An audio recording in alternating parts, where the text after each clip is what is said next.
जगलाल चौधरी को मैं सर्वप्रथम नमन करता हूँ। बहुत बड़े गांधीवादी थे, बहुत बड़े दलित नेता थे, बहुत त्याग किए उन्होंने जीवन में, एक विभूति थे। और दुख की बात है कि जो विभूति थे उनको लोग भूल गए हैं, बहुत हद तक बिहार के लोग भूल चुके हैं। अभी 5 फरवरी को राहुल गांधी जी आए थे एसके मेमोरियल हॉल में, जगलाल चौधरी जयंती कार्यक्रम हुआ था। और मतलब विडम्बना देखिए कि राहुल गांधी भी ठीक से एक बार उनका नाम नहीं बोल सके, उनको भी कार्यकर्ताओं को सुधारना पड़ा। अब देखिए जगलाल चौधरी के बारे में मैं शुरू से लोगों को बताता हूँ। इनका जन्म हुआ था, ये 1895 में हुआ था। और सारण जिला है बिहार में, ऐसे बहुत लोग उसको बोलचाल में छपरा जिला कहते हैं, लेकिन सारण जिला है, वहीं गरखा में हुआ था। और जगलाल चौधरी एक बहुत ही मतलब आप कह सकते हैं गरीब घर में पैदा हुए थे।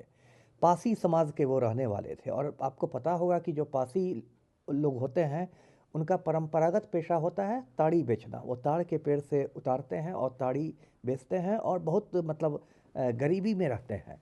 तो जगलाल चौधरी के पिताजी का नाम था मूसन चौधरी और माताजी का नाम था तेतरी देवी। जो पिताजी मूसन चौधरी थे वही ताड़ी बेच के गुजर बसर करते थे। और घर में इतनी गरीबी थी कि कहते हैं कि जिस दिन मोटा चावल पकता था उस दिन लगता था कि कोई त्योहार मन रहा है। लेकिन जगलाल चौधरी बचपन से पढ़ने में बहुत तेज थे और 9वीं कक्षा से ही उनको 5 रुपये महीना स्कॉलरशिप मिलने लगा था। और उनके एक बड़े भाई थे भीष्म चौधरी। भीष्म चौधरी जो थे वो फौज में काम करते थे, फौजी थे। तो वो अपने छोटे भाई को पैसों से मदद करते रहते थे और कहते थे कि भाई जगलाल पढ़ाई लिखाई अच्छी तरह करो। 1912 में जगलाल चौधरी मैट्रिक की परीक्षा में पूरे सारण जिला के टॉपर रहे। उसके बाद वो पटना आ गए। पटना में उन्होंने इंटरमीडिएट किया और इंटरमीडिएट में उनके इतने अच्छे नंबर थे कि उनका सीधा एडमिशन हो गया कलकत्ता में, कैंपबेल मेडिकल कॉलेज है, वहाँ एडमिशन हो गया। अब परिवार के लोग बहुत खुश हो गए कि बेटा अब डॉक्टर बनेगा। अब इतना गरीब घर का बेटा यदि डॉक्टर बनेगा तो देखिए कितनी बड़ी बात है। 100 साल से भी पुरानी ये बात मैं आपको बता रहा हूँ। जगलाल चौधरी कैंपबेल गए तो वहाँ उनको छुआछूत झेलना पड़ा। वो जब हॉस्टल में गए तो उनके जो संगी साथी थे उन लोगों ने कहा कि भाई ये तो दलित है, इसके साथ हम लोग खाना नहीं खाएंगे। अब जगलाल चौधरी को देखिए, वो उन्होंने अपने कमरे में ही भूख हड़ताल शुरू कर दी। और ऐसी भूख हड़ताल उन्होंने की कि अपने सारे साथियों को उन्होंने झुका दिया, सब उनके साथ खाना खाने के लिए राज़ी हो गए। उसके बाद कैंपबेल मेडिकल कॉलेज में वो फाइनल ईयर में पहुंच गए थे। 1921 में जगलाल चौधरी की मुलाकात गांधी जी से हो गई। उसमें नॉन कोऑपरेशन मूवमेंट, जो असहयोग आंदोलन, वो चल रहा था। और गांधी जी की बातों से इतना जगलाल चौधरी प्रभावित हुए कि उन्होंने मेडिकल की पढ़ाई मतलब बीच में ही छोड़ दी। एमबीबीएस की डिग्री के पहले ही उन्होंने मेडिकल की पढ़ाई छोड़ दी और असहयोग आंदोलन में कूद पड़े। और उसके बाद बिल्कुल कांग्रेसी इसमें रम गए। 1930 में जब गांधी जी ने नमक सत्याग्रह किया, आपको पता होगा गांधी जी ने दांडी यात्रा की थी, समंदर किनारे जाके नमक बनाया था, अंग्रेजों का नमक कानून तोड़ा था। उस नमक सत्याग्रह में भी जगलाल चौधरी ने भाग लिया। और दर्शकों को मैं बता दूं कि उन पर जो डाक टिकट भारत सरकार ने जारी किया है उसकी पृष्ठभूमि में दांडी मार्च है, गांधी जी की तस्वीर है दांडी मार्च करते हुए, और उसके आगे जगलाल चौधरी की तस्वीर है। तो इतनी बड़ी भूमिका उनकी थी नमक सत्याग्रह में। उसके बाद बिहार के जाने माने नेताओं में उनकी गिनती होने लगी, कांग्रेसियों में। 1937 में देखिए, उसमें हिंदुस्तान गुलाम ही था, तो बिहार में कांग्रेस की सरकार बनी थी श्री बाबू के नेतृत्व में। जो डॉक्टर श्री कृष्ण सिन्हा थे, श्री बाबू के नाम से लोकप्रिय थे, उनके नेतृत्व में। और उसमें सिर्फ 3 कैबिनेट मिनिस्टर थे, एक अनुग्रह नारायण सिंह थे, एक सैयद महमूद थे और एक जगलाल चौधरी थे। तो इसी से समझिए उनका कद कितना ऊंचा था। अब देखिए मैं 1938 की बात बताता हूँ। आज पलटू राम ढोल बजाते चलता है कि मैंने नशाबंदी कर दी, नशाबंदी कर दी, ये कर दिया।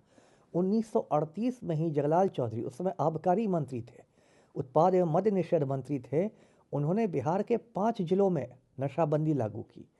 सारण में, मुजफ्फरपुर में, रांची में, धनबाद में और हजारीबाग में।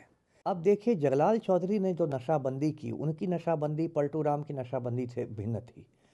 क्योंकि पलटू राम की नशाबंदी में तो ताड़ी पर भी बैन है ना, पासी समाज के पेट पर भी लात मार दी गई है।